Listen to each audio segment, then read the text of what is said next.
Thank you so much for a fantastic 2024. Things We Learn on a Monday Morning has been an amazing podcast, and it's been overwhelming and exciting to see the type of interaction and connection people have had with the podcast.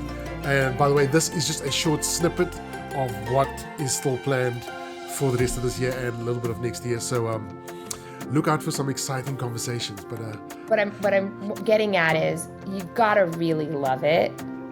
And I mean, love it in the sense that like doing it for the right reasons for you, like believing in what you're doing and doing it for the reason that is to share it with the world or improve people's well-being, whatever that is.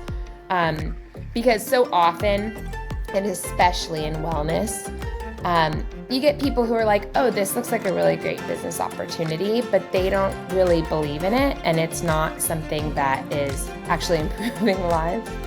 True, yeah. And that will fade, and you won't be able to give to it the way that it needs to be in order to be successful.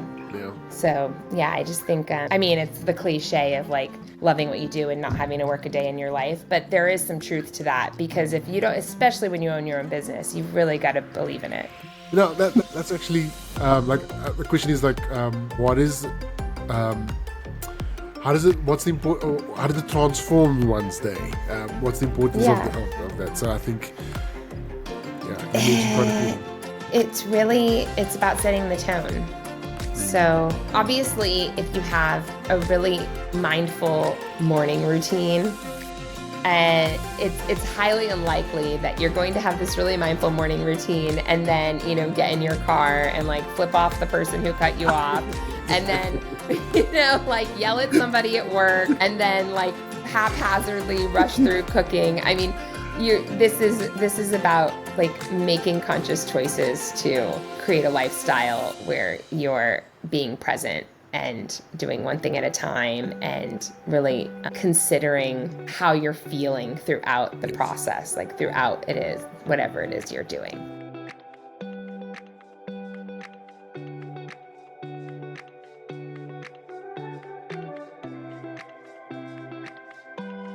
And so what if you could design your own escape room?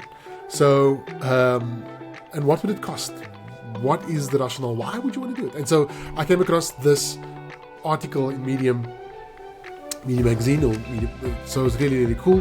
And this was last updated in 2023, so figures might slightly have changed. But there is actually a market for escape rooms. And this article goes through the steps or things to think about if wanting to start an escape room. So questions like, they're telling you, pick a theme that pops, something that I would say, are quite interested in, quite passionate about, a theme that is, one, proves difficult, but also I think people will just be drawn to. So I'm not a huge fan of horrors and that type of things, but that seems to be a huge draw card. That's sort of the scariness part of it, but also the element of scariness in it, danger in it, but also space themes, those type of themes.